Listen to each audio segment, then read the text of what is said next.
So, Brad, that is something that Donald Trump has going for him. What's something that you as a Republican perhaps are nervous about as far as a Trump reelection campaign? I think the thing that we're all most nervous about is the Mueller report. I think putting a pin into that, between his presidency, his financing, he's already amassed over $100 million for his reelection campaign.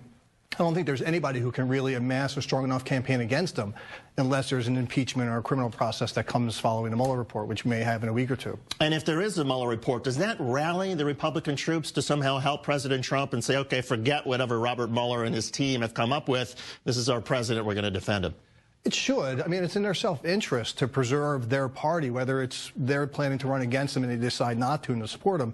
Whether it's the person who challenges Trump or Trump himself, it still behooves them to keep the Republican running the country.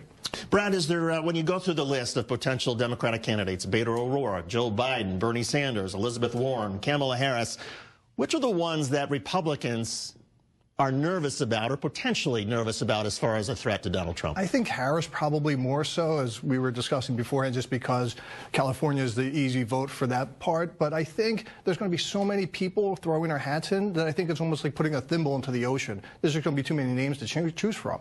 As far as Joe Biden is concerned, Brad, I mean, he does have an ability to reach into states like Ohio, Pennsylvania, Michigan, Wisconsin, states that Donald Trump did pretty well in, and in some cases won, and connect with blue-collar voters. He's got a record of that. Is that perhaps Joe Biden's best calling card in a general election against Donald Trump? I think in any election, but this one, yes, because he's a great candidate. He's polished, he's experienced, he's well known. But I think a lot of people are going to be looking for a strong candidate to go after Trump and Trump's rhetoric, which is why we see people like Booker trying to make a name for himself. And I don't think people like Biden are going to be able to make that show that people are looking for. How does the economy cut in this election over the next year and a half? I think it's going to be the most important factor. I mean, we're sitting here talking about the Mueller report and Michael Cohen. I think most people are home, they're working their job, they're raising their children, they're hoping that their house values and their 401k stay exactly where they are, and change isn't good for that. And generally, Brad, as you know, re-elections at the presidential level are a referendum on the person who's in office, not necessarily a vote on whoever the candidate may be that's challenging them or their policies. Right. There's never been, to my knowledge, a successful candidate to challenge a